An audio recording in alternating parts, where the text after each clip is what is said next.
Cube Radio.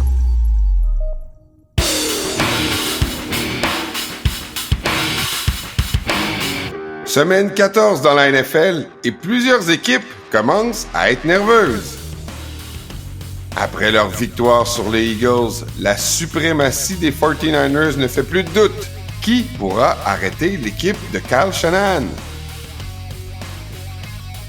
Plusieurs rumeurs circulent autour des Pats. Et oui, et on se demande même s'ils font exprès pour perdre. Les Chiefs ont 10 victoires de suite après une défaite. Est-ce que ce sera le cas à nouveau cette semaine contre les Bills?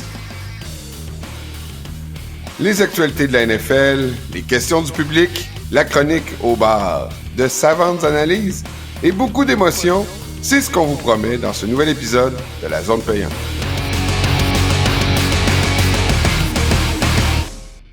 Bonjour à tous, bienvenue à ce nouvel épisode de la Zone Payante, l'épisode 18 de cette 5e saison. Merci d'être là, comme d'habitude. Mon nom est Jean-Nicolas Gagné, c'est un plaisir de vous accueillir à nouveau. Et j'accueille aussi Stéphane Cadorette, expert en football, Journal de Québec et de Montréal. Salut Steph! Yes sir, Jean-Nic, comment ça va? Très bien, j'ai assisté en fin de semaine à un beau blowout à Washington. Ah, là, tu devais pas... Pour une fois, tu devais pas être nerveux, là. Non, là, ça a bien été. J'étais très heureux. Un beau blowout, comme je les aime. Dans un stade qui était, écoute, là, crinqué Dolphins, là. J'en ai vu des matchs de football. J'ai la chance d'aller souvent à des matchs. Il y avait des partisans des Dolphins cette fois-là, là. On se sentait quasiment dans un match à domicile. Ben, puis c'est drôle parce que j'entendais dire, moi, qu'à Washington, cette année, avec le nouveau propriétaire, leur fanbase était un peu revenue. Mais tu sais, je pense qu'ils donnent tellement une mauvaise saison, encore une fois, qu'à un moment donné, ce stade-là, ça peut pas faire autrement que se vider de ses partisans. Fait que tant mieux si les fans des Dolphins voyagent. Ça a peut-être pas été le cas dans les années plus difficiles. C'est signe qu'il est en train de se passer de quoi, là. Je pense que même toi, tu vas le reconnaître. Oui, monsieur. Oui. C'est une diaspora, des fois, qu'on retrouve pas toujours, mais j'avoue que là, sur la côte Est, c'est assez fréquent que les Dolphins sont bien représentés dans les stades. Ouais. Bon, commençons un peu avec les actualités, si tu veux bien, Stéphane. Ben oui. Tu sais, je pense qu'on a tous vu le match des 49ers à dimanche. Et le résultat... c'est sans équivoque. Je pense que les 49ers se sont éloignés du peloton de tête et sont seuls en tête. Comment tu vois une équipe les rejoindre? On en parle à chaque semaine. Tu sais, c'est depuis le début dans la zone payante, les 49ers sont souvent un sujet de discussion, mais là, on dirait qu'ils ont vraiment marqué un pas en fin de semaine. Ben, c'est clair. Tu bats les Eagles. Non seulement t'es bas, mais t'es bas 42-19. Ils ont dominé, à part le premier quart qui a été difficile, ils les ont vraiment, vraiment dominés. Puis moi, ce que je remarque des Niners cette saison, c'est que ils sont à leur meilleur contre les gros clubs. Je refaisais le décompte après, je regardais leur calendrier depuis le début de l'année. 30-7 contre Pittsburgh, 42-10 contre Dallas, 34-3 contre Jacksonville, 31-13 contre Seattle. Ça veut dire que ces matchs-là, contre des équipes avec des fiches d'au moins 500, ben, il y a un écart moyen de 25 points. C'est quand même fantastique là, quand tu penses à ça. Non seulement tu bats ces clubs-là, mais par 25 points en moyenne, puis de ces 5 matchs-là que je viens de te citer, 4 étaient sur la route. Écoute, moi, j'ai rarement vu une domination comme ça. Ça veut pas dire qu'ils vont gagner le Super Bowl là, puis qu'il faut arrêter de jouer à la saison. Mais c'est franchement impressionnant. Puis on parle de leur défense souvent. Tu regardes leur attaque. Il y a quand même 2 candidats, Brock Purdy puis CMC, là, Christian McCaffrey, qui pourraient légitimement là, être des MVP puis personne ne serait surpris. Je sais pas si tu es d'accord avec moi, mais autant un que l'autre présente des statistiques qui permettent de les considérer. Ça, tu vois pas ça souvent non plus. Là. McCaffrey, en plus, c'est toujours... On dirait que il est bon tout le temps, mais contre les bonnes équipes, il est encore meilleur. C'est comme si, contre Philadelphie, il était encore plus élusif, plus rapide, avec des meilleures décisions. En tout cas, moi, j'ai vraiment été impressionné par la discipline en plus. Puis tu regardes CMC, c'est tout son jeu. Oui, il y a les jeux spectaculaires, mais il y a des choses que le monde voit peut-être moins, mais sur une passe, je pense que c'était une des passes de toucher à pas à Brandon Ayuk, à Deebo Samuel. Il fait un blitz pick-up, il bloque le secondeur qui rentre à pleine vitesse. Tu sais, ces joueurs-là, à San Francisco, il y a un terme en anglais, tu sais, c'est unselfish. Peu importe leur statut dans l'équipe. Tu sais, Deebo Samuel, c'est une vedette. Brandon Ayuk, c'est un receveur vedette. Ça va bloquer des gars 25 verges plus loin sur une course de McCaffrey. Les gars se sacrifient pour la cause. Tu vois pas ça toujours, là, des joueurs vedettes qui se donnent à ce point-là. Il y a une mentalité là-bas qu'il faut travailler sur chaque jeu qui est respecté à la lettre. Moi, c'est un club vraiment là, qui me jette à terre en ce moment. Parlons, si tu veux bien, un peu de la situation des corps arrière. Ça aussi, c'est un sujet récurrent cette année à la zone payante. On sait qu'il y a plusieurs blessures.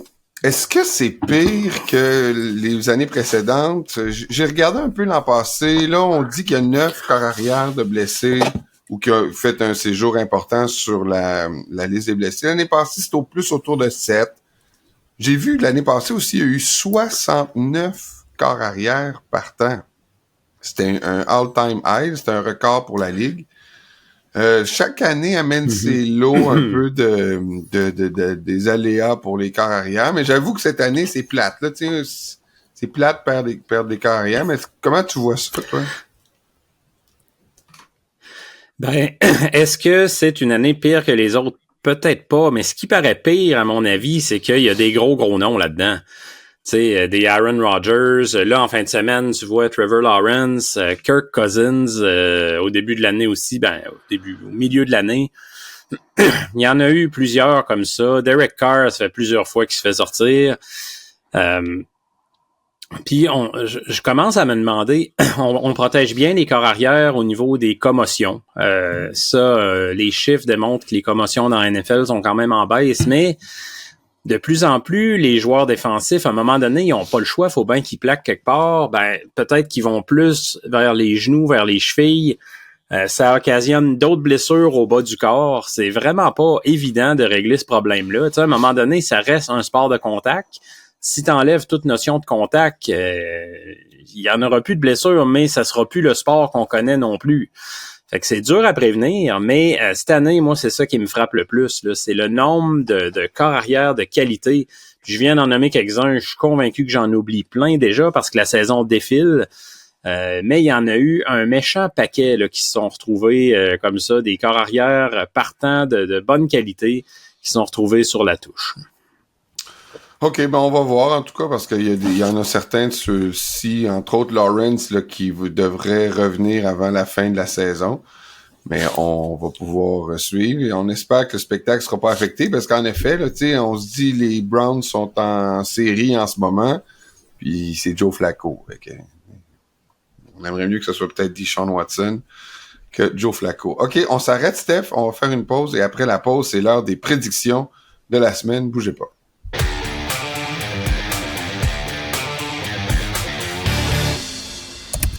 Vous êtes sur la zone payante, on est de retour pour les prédictions de la semaine 14 de la NFL. Une semaine très importante, là, des équipes commencent à... Là, ça va être... C'est des matchs qui deviennent très importants, là, des elimination games pour certains. Il y a même des équipes qui peuvent se tailler une place déjà en série. Là. Je pense les 49ers, les Cowboys et les Eagles.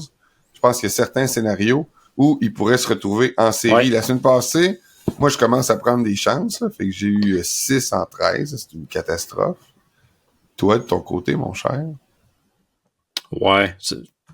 Ça n'a pas été mieux. Là, 8 en 13, c'est bien. Là, ça sauve la face. Je passe mon bulletin. J'ai un petit collant dans le cahier, mais j'ai pas 2-3 collants comme certaines semaines. Là. On commence jeudi le match des Pats contre les Steelers. On va en reparler un peu tantôt des Pats dans les questions du public. Là. Mais disons qu'on commence à se gratter la tête sur ce qu'ils sont en train de faire. Les Steelers, eux, ils sont favoris par 6 points, imagine, dans ce match-là. Un match qu'on prévoit, selon Vegas, un over-under de 30. Donc, on s'attend pas beaucoup de points dans le match des Steelers contre les Pats. Qui tu vois gagnant de ce match-là? Ouais, ça sera pas facile à regarder, ça, Jean-Nic. Moi, tout ce que j'aurais à te dire, c'est que ça peut être l'occasion pour ceux qui boivent pas beaucoup de jouer un jeu de boisson. Tu sais, tu dis quand ils scorent un toucher, ben tu prends un shooter. T'es sûr de terminer ta soirée à peu près à jeun. Là. Il y aura pas beaucoup de points là. Les Pats, écoute, ça fait 3 matchs de suite qui, je pense, qu'ils tiennent l'adversaire en bas de 10 points ou moins, puis qui gagnent pas. Pense-y un peu comment c'est mauvais. C'est vraiment là, la pire attaque de la NFL. Puis là, écoute, c'est pas peu dire parce qu'il y a l'attaque des Steelers qui est pourrie, il y a l'attaque des Jets qui est atroce, mais celle des Pats, c'est définitivement dur à regarder. Comme je te disais, celle des Steelers, c'est pas beaucoup mieux. Ça va être Mitchell Trubisky qui va amorcer le match. Est-ce que c'est tant une drop par rapport à Kenny Pickett? Je pense pas. Trubisky qui a dit qu'il allait être agressif. J'ai bien hâte de voir ça. J'y vais avec les Steelers là, dans ce match-là. Je suis tout simplement plus capable de prendre les Pats d'ici au reste de l'année là, parce qu'ils sont franchement exécrables. Je vais prendre les Steelers aussi dans ce match du jeudi. On s'en va dimanche. Et là, les Falcons, eux, qui ont vraiment une saison qui pourrait même remporter leur division, reçoivent les Bucks à domicile. Ouais. Les Falcons sont favoris par 2,5. Ouais, puis ils jouent bien défensivement, les Falcons. C'est tout le contraire de ce qu'on avait prévu cette année. On se disait, ils ont des éléments intéressants en attaque, ça va brasser Bijan Robinson, Kyle Pitts, Drake London, tu sais, ça brassait pas mal du côté de l'attaque. Puis finalement, ben là, dans les dernières semaines, en tout cas, c'est vraiment la défense qui fait la job. Ça fait 24 séries offensives qui n'ont pas donné de toucher les Falcons, pour te donner une idée. Puis c'est un match qui est important parce que dans la division sud, écoute, les Falcons ont déjà un match en main sur les Bucks. Ils ont l'avantage parce qu'ils ont battu en début d'année. Si tu les sors une deuxième fois, tu risques fort possiblement de les exclure de la course, puis je pense que c'est ce qui va se passer. Les Falcons dans un autre match serré, mais je les favorise. OK, moi je vais prendre Tampa Bay dans ce match-là. J'ai les Falcons, je suis incapable de les prendre. On dirait que quand ils sont dus pour gagner, ils vont perdre. C'est les Titans du Tennessee de cette année. Je vais aller avec les Bucks. Les Ravens, eux... T'as pas tort de dire ça, c'est un bon argument. Ouais, les Ravens reviennent d'un bye, sont favoris par 7 points à domicile contre les Rams. Je vais prendre les Ravens après une semaine de repos, même si les Rams sont au plus fort de la course pour être dans les séries. Incroyable, mais vrai. Ouais, les Rams qui remontent tranquillement pas vite la pente, 6-6. Tu sais, si les séries débutaient aujourd'hui, il serait tout juste, il se cognerait le nez à la porte. Mais c'est une équipe, tu sais, qui abandonne jamais. Puis il y a une chance quand même là dans ce match-là, une minime chance, je te dirais, Jean-Nic, parce que les Ravens, mine de rien, ils donnent quand même des verges au sol. Puis les Rams courent bien le ballon quand Kyren Williams est en santé. Fait que s'il y a une voie de salut pour eux, c'est ça. Mais je pense quand même que la défense des Ravens va prendre le contrôle de cette rencontre-là. L'attaque, on le sait, peut faire pas mal de points. Donc, j'y vais avec les Ravens dans ce match-là. On s'en va à Chicago alors que les Lions favorisent seulement par 3 points à Chicago. Je vais prendre les Lions, mais je veux dire, les preneurs au livre, eux autres sont pas sont dans le doute. Ouais, ben puis avec raison là, tu sais, moi aussi je prends les Lions, on va couper le suspense tout de suite, mais faut se rappeler là que les Bears menaient par 12 points le dernier match contre les Lions. Il restait 4 minutes à jouer puis tout s'est écroulé. Tu sais, ça montre qu'ils peuvent quand même jouer contre cette équipe-là. Ça se passait à Détroit, là ça va se passer à Chicago, ça leur donne une chance de plus. Puis on en parlait la semaine passée, les Lions défensivement se cherchent. Tu sais, ils ont gagné la semaine passée contre les Saints à tout prix. Les Saints, c'est pourtant pas une grosse attaque. Ils ont donné 362 verges à cette attaque-là. Donc, tout est possible du côté de Chicago. Tu disais les Lions favoris par seulement 3. Tu sais, je vais y aller par, mettons, les Lions par 4, quelque chose comme ça, mais ce sera pas si facile que certains peuvent le penser. Fait que, OK, toi aussi, donc, tu penses que ça va être un match serré malgré l'attaque qui peut être explosive du côté des Lions. On s'en va à Cincinnati. Et là, Cincinnati, écoute, on n'a pas beaucoup parlé, mais quel match de Browning. Est-ce que les Bengals peuvent recommencer à rêver à une place en série? Tu l'as dit un peu, là, les Jaguars sont quand même très généreux au niveau des verges par la passe depuis le début de la saison. Ceci explique peut-être cela. Mais ils s'en vont affronter Gardner Minshew au sommet de son art. Ils reçoivent en fait les Gardner Minshew et les Colts. Je voyais avec les Colts. Ouais. Moi, de ce côté-là, écoute, c'est dur à prédire quel Jake Browning qu'on va voir. Là. Est-ce que c'est le Jake Browning qui a commencé son premier départ, qui s'est vraiment pas passé grand-chose avec les Bengals, ou le héros, le Superman qui a joué lundi soir là, contre les Jaguars, c'était de toute beauté, 32-37, 354 verges. Puis là, il y en a qui vont dire « Ouais, mais la défense des Colts dans les dernières semaines, ça a été très fort. » Ouais, c'est vrai, ils ont donné 172 verges par la passe en moyenne dans leurs 4 derniers matchs, bravo. Mais c'était qui les attaques? Il faut souvent regarder ça. Ils ont affronté les Panthers, les Pats, les Buccaneers et les Titans. Là, je pense que on va s'entendre pour dire que c'est pas les gros chars. C'est des équipes qui ont une fiche combinée de 12 et 36. Les Bengals, je leur fais confiance ce match-là. Je pense que sans dire que Jake Browning va être égal à lundi soir passé, on va peut-être trouver un équilibre entre ce qu'il nous a montré jusqu'à maintenant au premier et au deuxième match.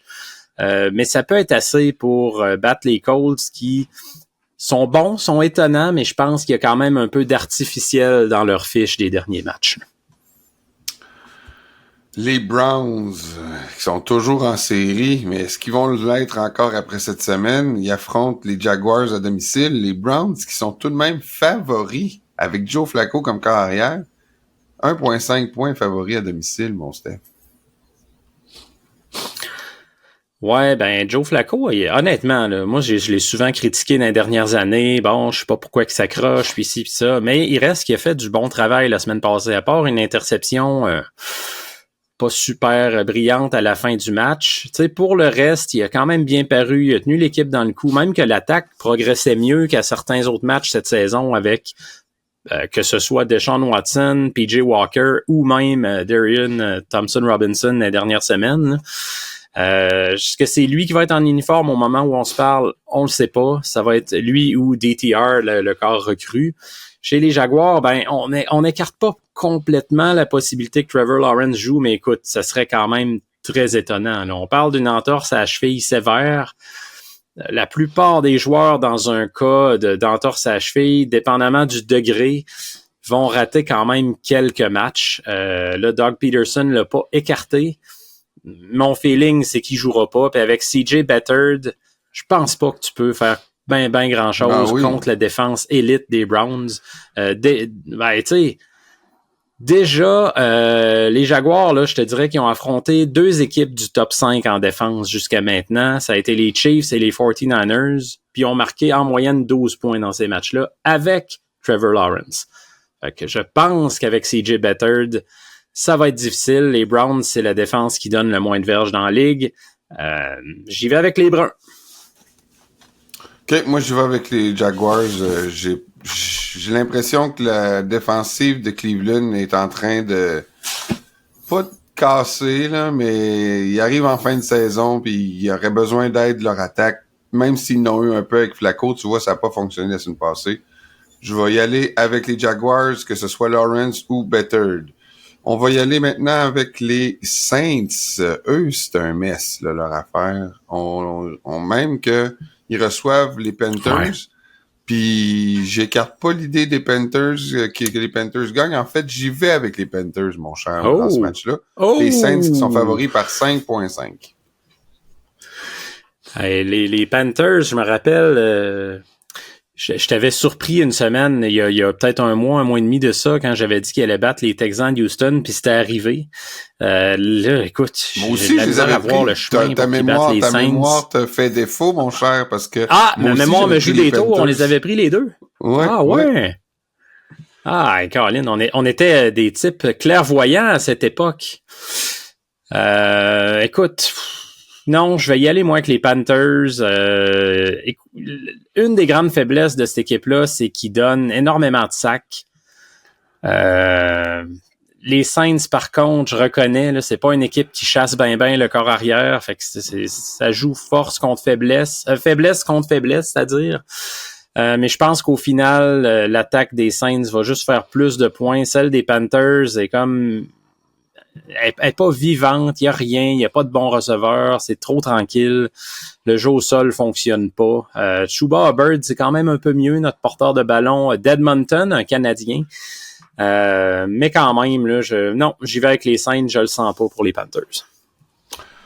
Parlant de faire des points, les Jets. Les Jets qui, enfin, là, essayent des choses au poste de carrière. Là. Je dis pas que ça marche, là, mais au moins, ils essayent. Là, ils sont allés chercher Ripien sur les waivers.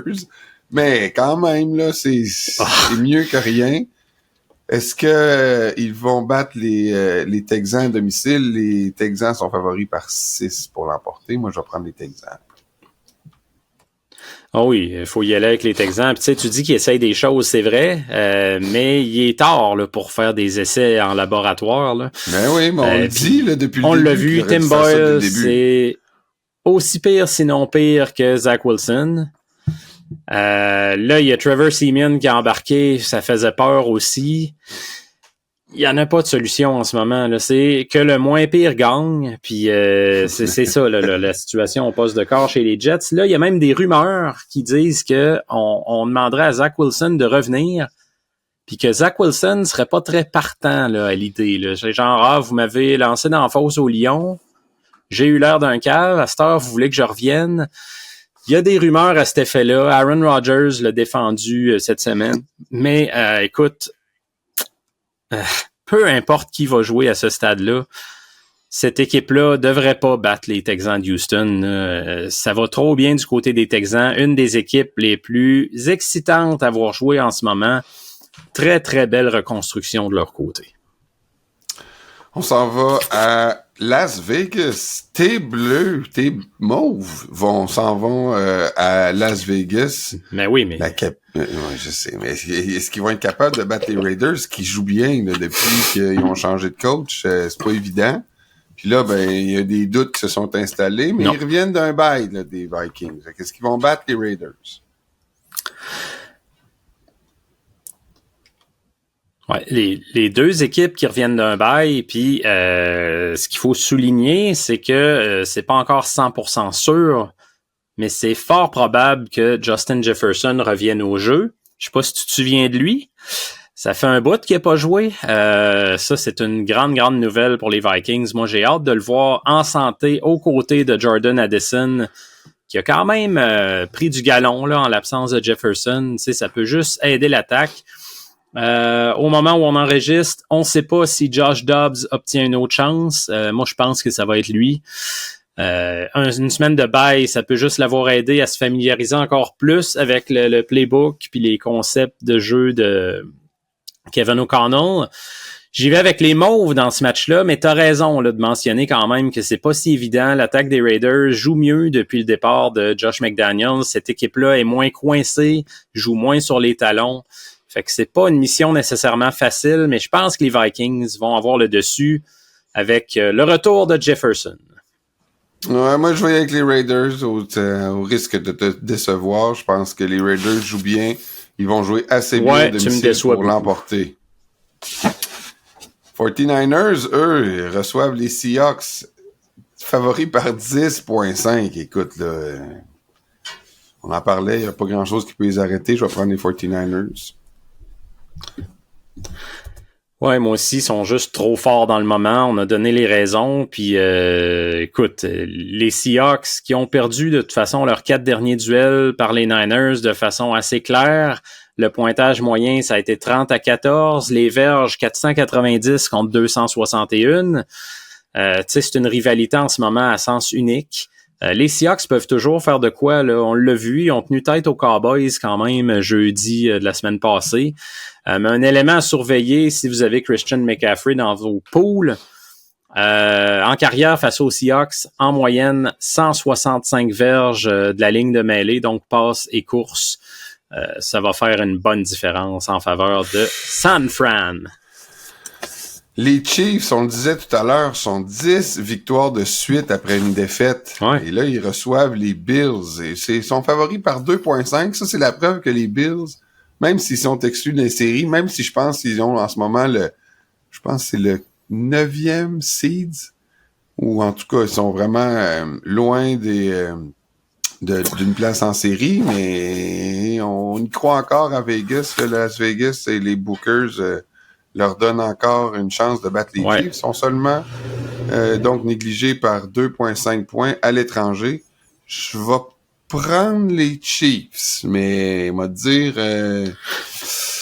ça, c'est une game qui pourrait aller d'un bord comme de l'autre.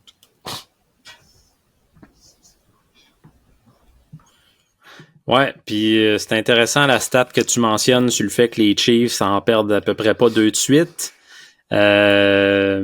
C'est embêtant parce que les deux clubs jouent pas à la hauteur en ce moment. Tu sais, les Chiefs, après un excellent début de saison, ils sont 2-3 à leurs 5 derniers matchs. Même fiche pour les Bills à leurs 5 derniers matchs.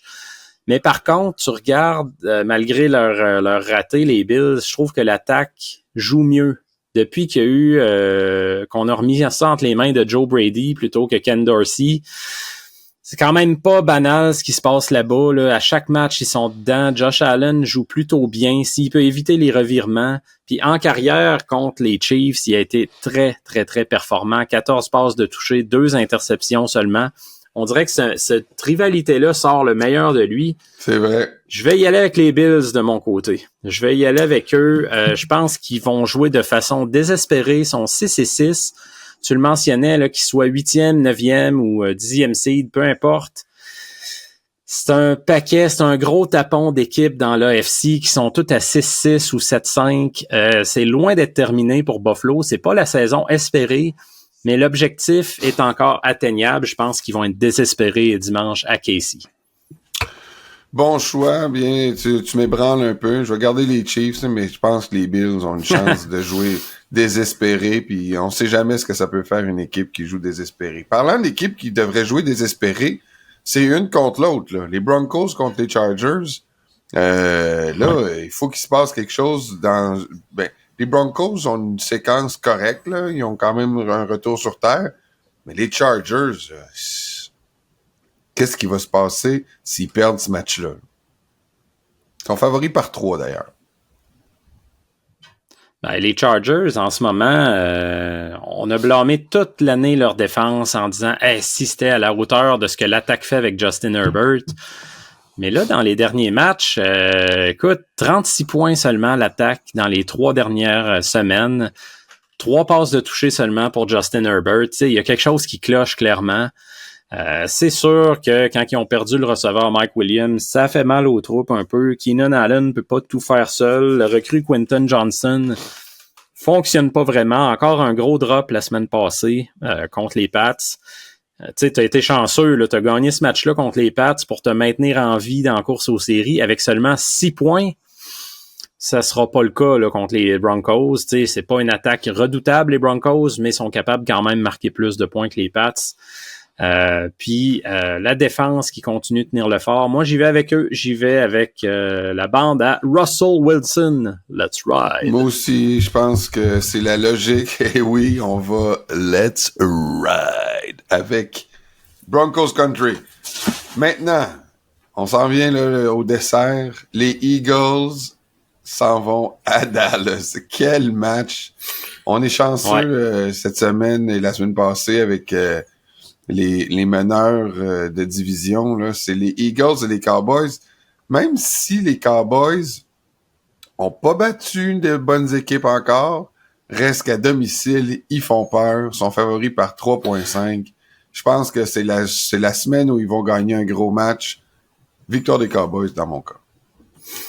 Ah ben je suis surpris, on a les deux, les Cowboys, malgré le fait que les Eagles sont 10-2, c'est une grosse équipe, mais ils ont montré des cracks défensivement dans la fondation quand même là, dans les dernières semaines. Ça fait 3 semaines en ligne qu'ils donnent 145 verges au sol. Là, il y a l'addition du secondaire Shaquille Leonard, on n'a pas vraiment parlé. Est-ce que ça va booster les troupes? Est-ce qu'il va jouer rapidement aussi ou ça va prendre un certain laps de temps avant qu'on l'embarque vraiment comme partant?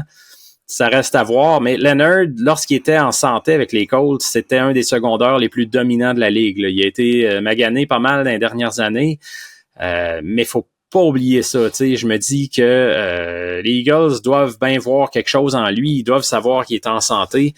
Mais écoute, les Cowboys, en ce moment, l'attaque marche au quart de tour.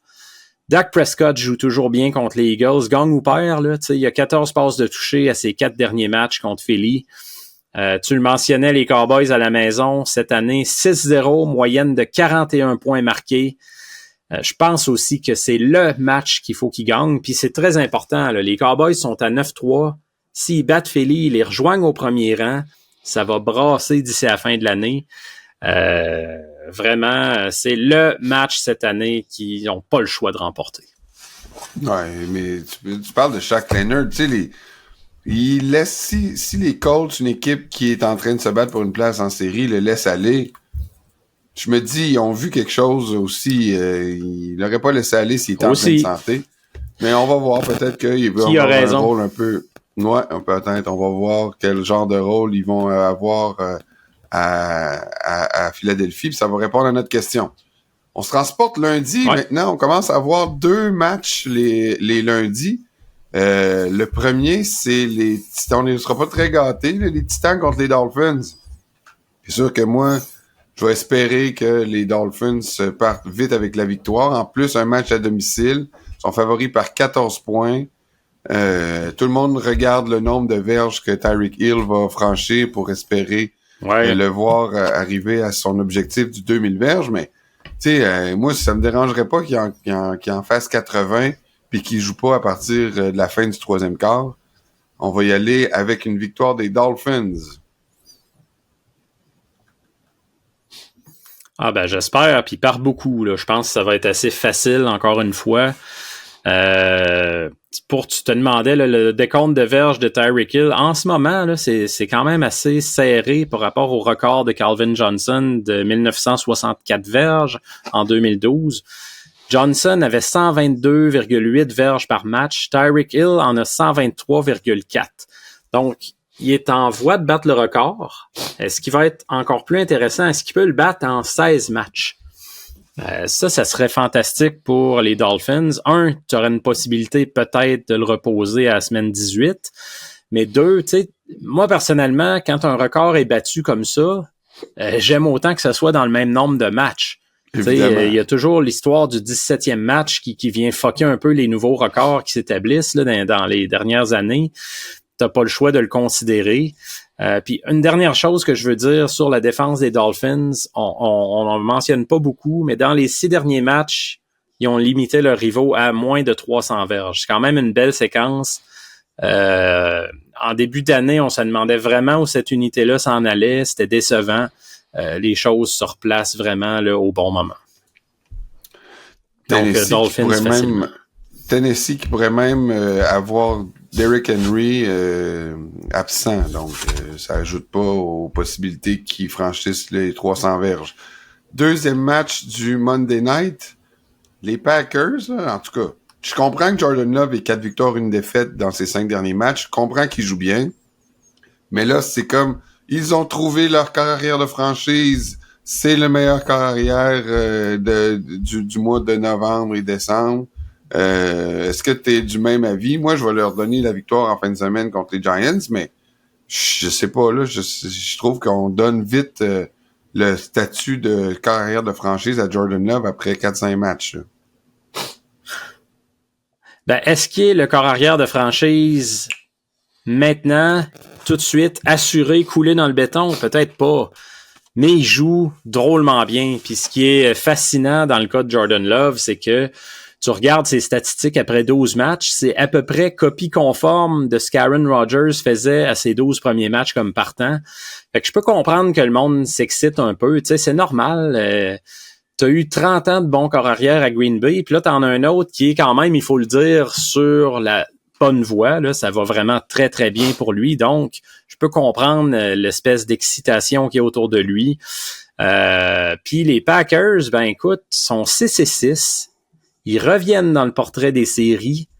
Puis, ils ont une fiche de 16-0 en décembre depuis qu'ils sont sous la férule de Matt LaFleur, l'entraîneur-chef. Donc, c'est une équipe qui trouve le moyen de gagner au bon moment, là, même si ça n'a pas toujours, l'année passée, ça n'a pas fini en place en série. Ils ont une habitude de bien finir leur saison.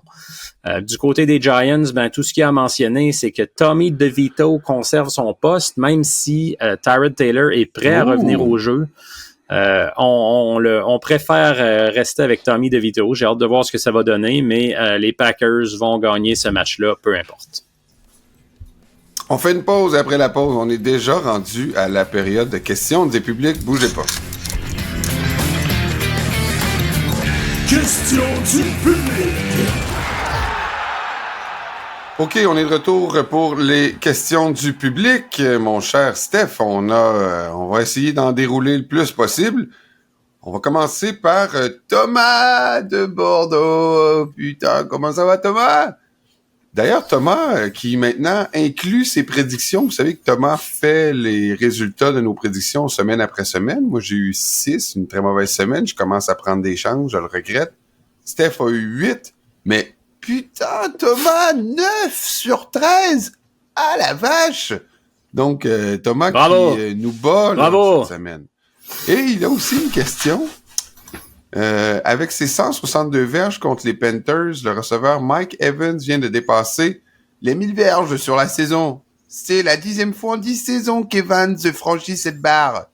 Seul Jerry Rice avait fait mieux. Alors, est-ce que Mike Evans a définitivement validé sa veste dorée du temple de la renommée? Merci pour ta question, Thomas. Qu'est-ce que t'en penses, Steph? Thomas, merci pour la question. On a de plus en plus d'auditeurs français. On est content. Moi, je pense que oui, là, Mike Evans se dirige tout droit vers le temple de la renommée, mais faut juste faire attention parce qu'il y a 30 ans et il y a une grosse décision qui s'en vient. Il tombe agent libre à la fin de la saison. Là, est-ce qu'il va choisir le confort de la seule organisation qu'il a connue ou il va s'en aller quelque part puis faire un mauvais choix parce que l'attaque est un cimetière. Là, on l'a vu par le passé, là, par exemple. Ben, c'est ça, il y a 30 ans. Il peut potentiellement ralentir, mais en ce moment, il n'y a rien qui montre de signe de ralentissement dans son cas. Si tu regardes dans l'histoire où il est placé, 35e pour les verges, 47e pour les réceptions, mais il peut monter encore beaucoup, là, parce que souvent, il n'y a pas beaucoup d'écart entre le 35e et le 20e, admettons. Mais il y a plusieurs receveurs quand même qui attendent encore leur place au temple, qui ont été très, très productifs. Je pense à des Hines Ward, Anquan Boldin, Reggie Wayne, Andre Johnson, Torrey Holt, par exemple. Fait que c'est pas évident, mais je pense que s'il fait un bon choix de carrière, qu'il choisit une attaque productive où il va avoir encore le ballon, ben il va certainement aider ses chances. Puis dernier point sur Evans, les corps arrière qui ont lancé le ballon, là, à part Tom Brady, tu as eu Josh McCown, Mike Glennon, Jameis Winston, Ryan Fitzpatrick puis Baker Mayfield. Je pense qu'il faut considérer ça dans l'équation. Ça lui donne beaucoup de mérite là, de ne pas avoir été nécessairement il n'y en a pas aidé beaucoup de ceux-là qui vont aller au temple de la renommée. Et qu'on peut dire que non. Il va être pas mal là lui. Mais je pense que ça va y aller. Le retour de mon sifflet. OK, on y va avec Julien Châteauvert. Parlons-en. Est-ce que les Pats ont commencé à tanker ou ils sont juste atroces? Ben moi, mon cher Julien, ma réponse, c'est qu'ils tankent. On fait pas 0 points dans la NFL, ils ont fait exprès. Moi, je pense que les Pats font exprès pour perdre en ce moment. Ouais, mais là, ça prend des preuves pour affirmer ça. Là. Je veux dire, c'est cute. Ce serait pas la première comment fois tu peux démontrer qu'ils tankent? C'est très bon. Mais je trouve que moi, souvent, pour une équipe qui va tanker, ça va être des choix plus avant la saison ou en début de saison, lorsque tu vas voir qu'ils vont larguer un paquet de joueurs que tu comprends pas trop pourquoi. pourquoi ils se débarrassent de lui, pourquoi ils échangent un tel pour des peanuts. On n'a pas vu ça dans le cas des Pats. Je pense qu'ils sont juste mauvais. Très, très peu d'attaques. Est-ce qu'ils tankent? C'est difficile à démontrer, mais tu sais, ils ont tellement raté leur coup sur le marché des joueurs autonomes, au repêchage. Tu sais, ils ont amené des gars qui servent absolument à rien, à gros contrats, là, des John Smith, des Hunter Henry, des Devontae Parker, ton ancien chouchou des Dolphins. Juju Smith-Schuster fait absolument rien non plus.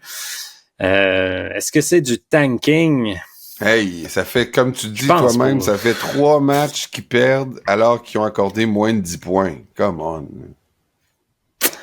Ils sont juste pas capables de scorer. Il y a personne à qui lancer le ballon. Il y a pas un bon corps arrière. Puis ça, c'est là que je reviens souvent à Bill Belichick. C'est lui qui a pris les décisions pour construire le roster. Ça a été très mal construit dans les dernières années.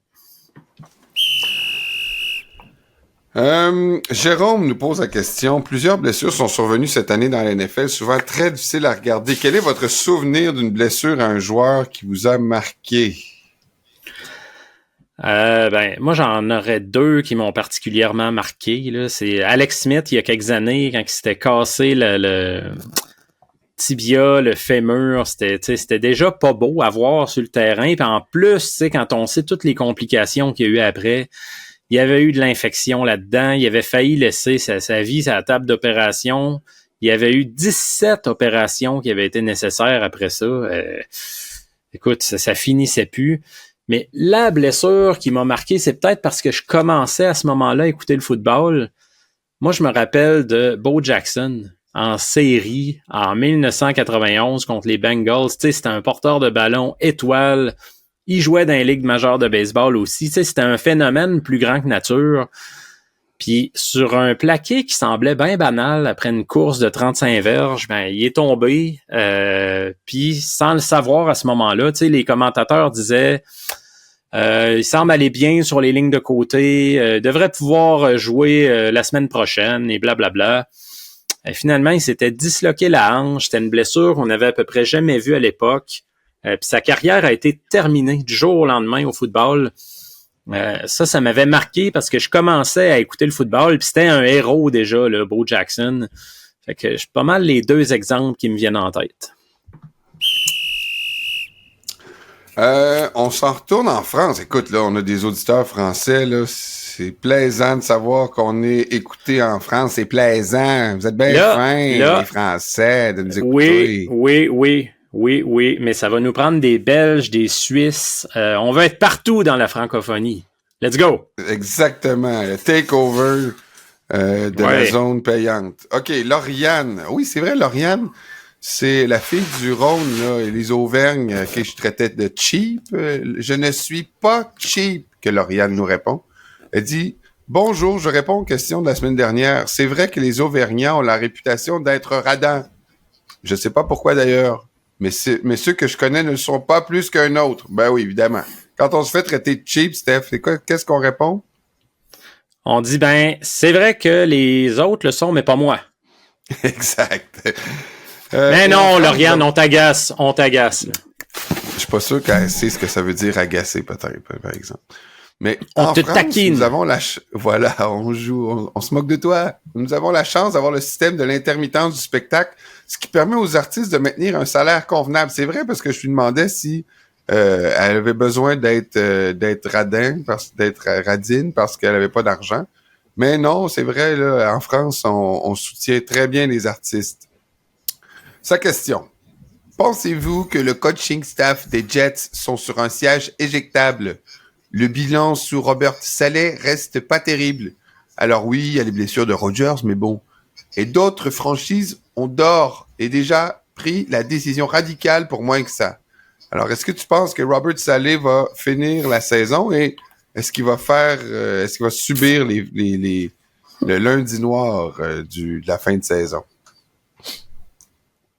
Je pense qu'il est en sécurité. Là, selon les rumeurs qui circulent, ce qu'on voit, c'est que la direction veut donner au personnel une vraie année pour se faire valoir l'an prochain avec Aaron Rodgers. Puis là, si ça marche pas, ça va fesser. Mais on voit là, qu'Aaron Rodgers emmène large aussi là-bas parce que il apprécie beaucoup Saleh. Il apprécie beaucoup Nathaniel Hackett, le coordonnateur offensif. Puis ça commence à être un vrai problème. Tu sais, c'est des chums. Mais en dehors de Green Bay, les attaques de Hackett ont vraiment pas produit beaucoup. Mais ce qui semble là, se dessiner à l'horizon, c'est qu'on donne une autre année à Robert Saleh et sa gang. C'est pas coulé dans le béton, là, mais au moment où on se parle, à moins d'une catastrophe d'ici à la fin de l'année, puis de conflits internes, puis de toutes sortes de trucs, il semble qu'il va revenir en poste l'an prochain, au moins. Moi, je gagerai pas là-dessus, mais à suivre. Écoute, pas vrai qu'on s'en va encore en France? Salut Stéphane. Ben, je te jure. Salut Jean-Nicolas. Je m'appelle Stéphane. Bon, un autre Stéphane qui, lui, est partisan des Packers. Je suis français. Et je vous écoute depuis la France. Moi aussi, de Bordeaux. Seigneur. Salut aux gens de Bordeaux, Thomas et Stéphane. Hey, on a le crowd de Bordeaux. Deux auditeurs de Bordeaux. Ben oui. Ça doit être parce que ça doit être parce qu'il y a le tramway, puis ça doit être une connexion là, entre le Québec et Bordeaux. Stéphane, donc, il nous pose la question. Une question football quand même. À ce stade de la saison, quel est l'intérêt pour certaines franchises de bien finir la saison, se battre pour gagner quelques matchs, en sachant qu'elles n'ont presque aucune chance de faire les playoffs? Et quel risque de perdre des places à la prochaine draft?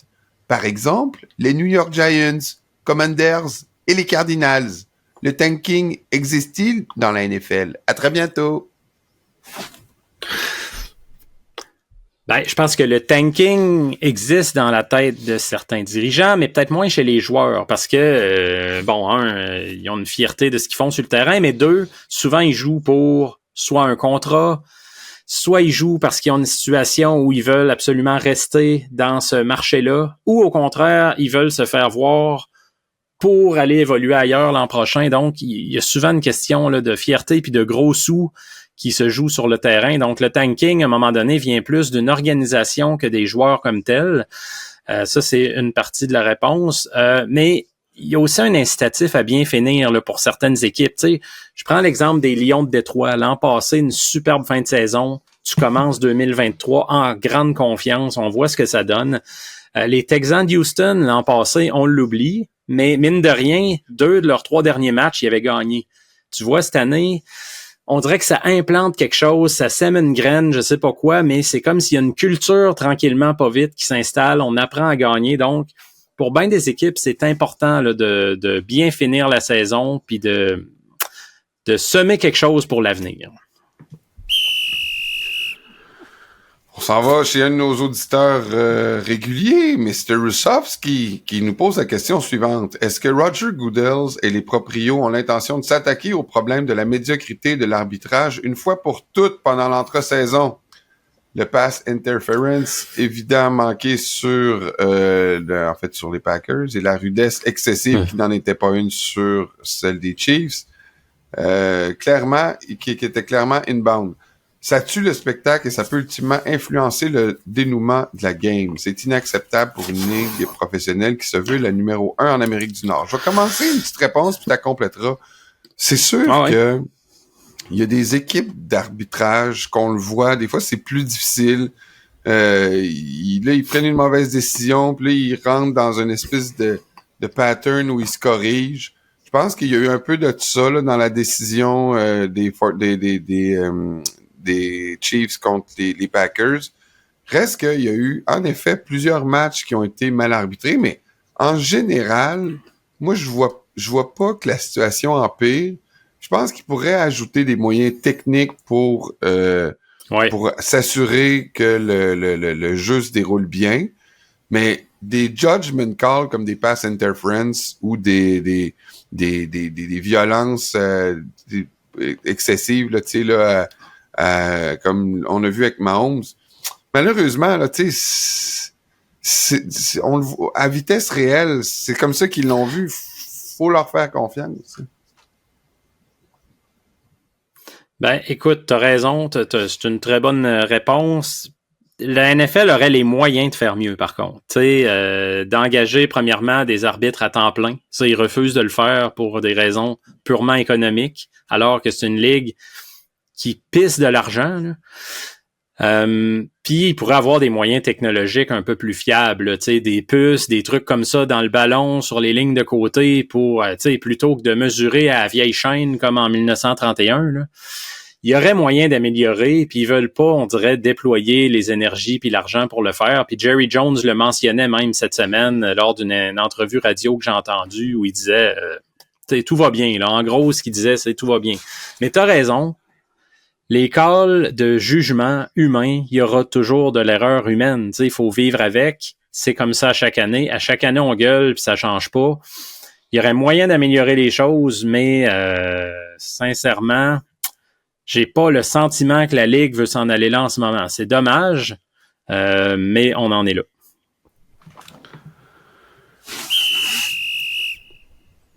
Luc Mamaro, lui, qui nous pose la question, les Jags et les Steelers sont-ils hors des séries suite à leur blessure de leur carrière? Est-ce que c'est Baltimore et Miami all the way dans la conférence?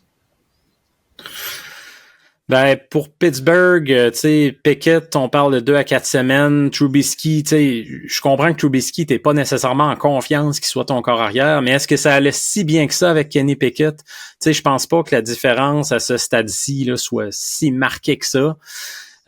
Jacksonville, ben, ça tombe mal pour Trevor Lawrence s'il doit rater une coupe de match parce que t'affrontes les Browns et les Ravens dans les prochaines semaines. C'est pas évident. Après ça, par contre, ça se calme, là. Tu sais, ça finit mollo contre Tampa, Caroline et Tennessee. Fait que c'est pas non plus la fin du monde, c'est pas des scénarios catastrophes pour les deux cas. Je pense quand même que Baltimore et Miami, là, les équipes que Luc mentionne, sont supérieures à celles-là, mais c'est pas non plus la fin du monde là, pour les Steelers et les Jags. Pierre Turgeon, là. Pierre là, qui se dévoile comme un humoriste. Incroyable. Un partisan des 49ers, hein, Pierre? Fait que il en profite pour casser du sucre sur le dos de Pete Carroll. Et là, une question dans le thème de Noël pour toi, Steph. Non, il dit, c'est vrai, il précise, non, mon cher Pierre. Une question pour M. Gagné. Moi, je te laisse répondre. Là. Est-ce que le détestable Pete Carroll est parent avec Christmas Carroll? Eh bien, Pierre, t'as essayé de m'avoir, mais je sais très bien que Christmas Carroll n'est pas une personne.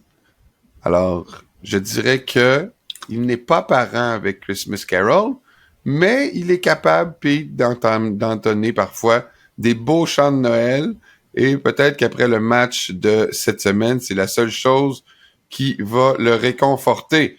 Et Pierre, d'ailleurs, on adore ce que tu fais. Les gens nous posent beaucoup de questions à propos de toi quand tu nous poses des questions et les gens ont beaucoup de plaisir à lire tes questions sur notre site, notre page sur Facebook, Nos précieux conseils de fantasy football. Oh! Là, j'en ai que là, Robin. on a des explications à donner. Là. La semaine passée, on a oublié Robin. C'est incroyable, hein? Non. Mais tu sais ce que ça prouve, ça? Honnêtement, shame on us.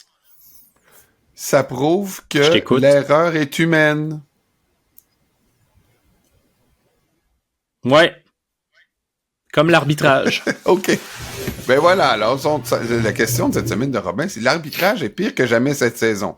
Encore là, moi, je suis pas d'accord, mais bon, si c'est la lecture de Robin, on va peut-être changer d'idée. On l'a vu tout au long de dimanche dernier. Ça aussi, il faut dire qu'il y a beaucoup de monde qui regardait la game entre les Chiefs et les Eagles. Donc, c'est évident que là, quand il y a des erreurs, ou en tout cas, ce qui apparente être des erreurs, on le voit plus.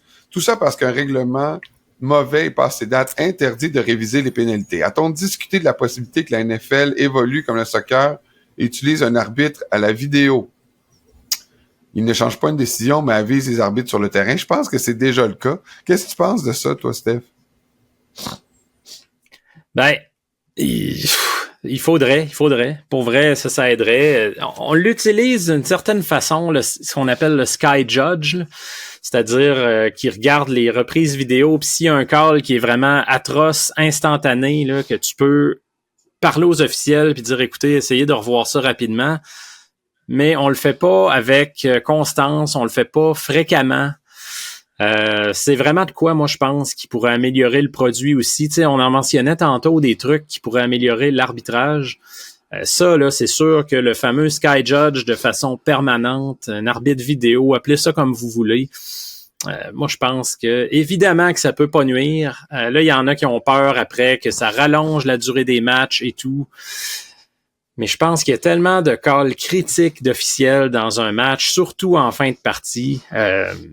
Tu devras au moins pouvoir dire, je sais pas, moi, dans les 5 dernières minutes d'un match, tu sais, j'y vais comme ça, j'improvise, là, mais est-ce qu'on pourrait dire, dans les dernières minutes d'un match, il y a ça qui est automatique, tu sais? Ben, peut-être, c'est peut-être des pistes de solutions qu'il faut explorer, mais comme je le mentionnais, à tort ou à raison, là, la NFL n'a pas vraiment d'appétit en ce moment pour toutes ces solutions-là, c'est malheureux.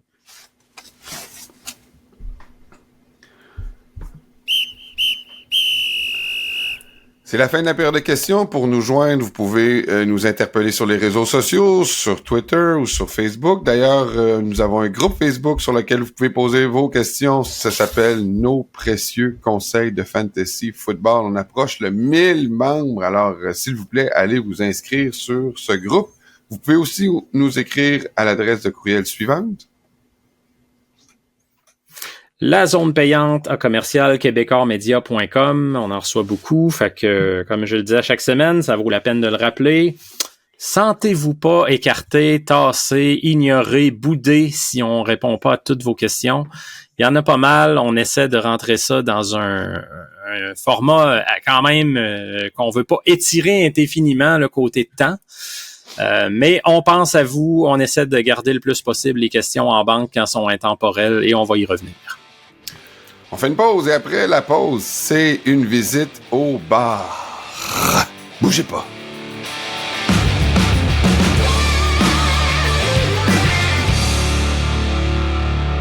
Bienvenue au bar cette semaine à la zone payante.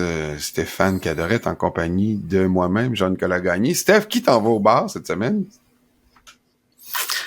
Moi, j'envoie un receveur qui est pas mal passé son prime puis qui se permet des commentaires puis toutes sortes de... En tout cas, j'aime pas ce que je vois de Michael Thomas des Saints. Écoute, je te mets en situation, je mets tout le monde en situation. Il jouait pas en fin de semaine, puis qu'est-ce qu'il a trouvé le moyen de faire? Il a été sur son Twitter, puis il s'est mis à critiquer en plein match que Derek Carr voyait pas tel ou tel receveur qui était wide open, que les yeux du corps arrière fonctionnaient clairement pas. Il s'est mis à critiquer son coéquipier. Je trouve ça cheap, rare. C'est lâche. Peux-tu au moins régler tes affaires en famille, dans le vestiaire? Peux-tu tenir ça mort? Tu sais, pas nécessairement mettre ça dans l'œil du public. C'est bas, là. Écoute, moi, j'en reviens pas. Surtout que c'est un gars, tu sais, qui a quand même disparu relativement de la map dans les dernières années. C'est toujours bien pas de sa faute. Il était blessé, là. Mais c'est pas le joueur en ce moment qui fait les plus gros jeux pour les Saints. C'est pas comme s'il élevait l'équipe à un autre niveau. Je comprends qu'il semble y avoir des dissensions à l'endroit de Derek Carr. Il n'a pas l'air nécessairement du joueur le plus populaire de l'équipe, mais il y a certainement d'autres façons de régler ça que de t'en aller sur ton clavier puis de tapocher puis d'écœurer le peuple, là, tu sais. C'est bizarre en plus parce que j'aime Derek pas ces Carr, méthodes-là. Ça n'a jamais été reconnu comme un gars qui était pas aimé. C'est weird qu'il devienne un peu le punching bag, là.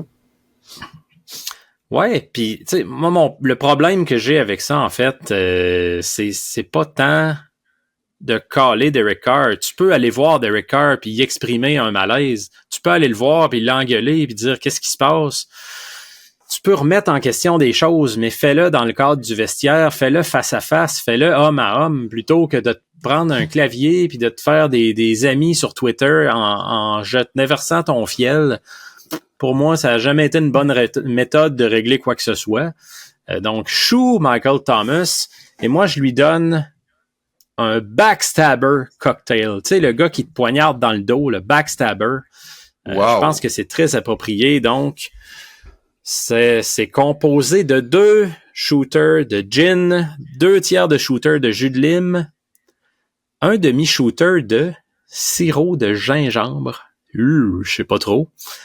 2 traits d'angostura et un blanc d'œuf. Fouille-moi pourquoi le blanc d'œuf. Tu mélanges tout ça, tu shakes ça en bon français avec de la glace et tu donnes un backstabber à Michael Thomas. Hey, tu sais pas quoi? Mon drink aussi, il y a un blanc d'œuf. C'est la semaine des blancs d'œufs. Écoute, je vais commencer par mon drink, OK? Ça va peut-être te donner un indice sur qui, moi, j'envoie au bar. Ah. Ça s'appelle le Flip.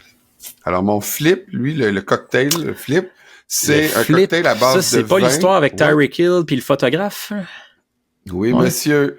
Donc, mon drink, c'est un cocktail à base de vin qui contient du jaune d'œuf. Et on y ajoute du lait et de la crème. Fait que oui, c'est l'histoire avec Tyreek Hill. Je vais en parler. Ça fait comme une semaine qu'on en parle. Je vais amener au bar Kevin Fitzgibbons. Ça, c'est le jeune qui, lui, a perdu sa job dans la NFL. Je fais un résumé. C'est un jeune homme qui adore faire des montages dynamiques, photos pour la NFL. Il est recruté pour partir avec la NFL et il fait des montages pour les réseaux sociaux, etc. Tyreek Hill fait un toucher d'une 50aine de verges, arrive sur les lignes de côté, prend son téléphone, fait un backflip, lui remet son téléphone. Tyreek, il dit « Wow, ouais, ça va flasher, tout ça. » C'est des amis en plus. Le gars est originaire de la Floride. Il a travaillé avec plusieurs gars de la Floride comme Saquon Barkley puis Tyreek Hill. Et après que Tyreek Hill ait fait le flip, il célèbre un peu ce moment-là. Il reste pas. Il est un petit gars de 20 ans, il vient de vivre de quoi d'incroyable. Mais la NFL le suspend, l'empêche d'aller sur les lignes de côté et donc le menace de perdre sa job. La NFL dit qu'il est toujours employé de la NFL à l'heure où on se parle, mais qu'il est suspendu. Donc, je l'amène au bar. Moi, comme Tyreek Hill va assurer son salaire pendant qu'il va être suspendu, moi, je l'amène au bar, un peu de boisson gratuite pendant qu'il est sans salaire. Donc, j'espère que la NFL va le remettre. C'est un jeune homme dynamique qui fait des montages formidables. J'espère qu'ils vont revenir à la raison et lui redonner son poste. Voilà, mon cher. J'espère aussi, puis je suis content que tu l'amènes au bar de façon sympathique, mais par contre, ton drink est vraiment dégueulasse. Oui, non, je sais. Le flip, imagine, du vin puis un œuf. OK, c'est ce qui conclut notre émission cette semaine, mon cher Steph. Merci d'avoir été là. Merci à vous d'avoir écouté La Zone Payante. On se donne rendez-vous la semaine prochaine. Bye!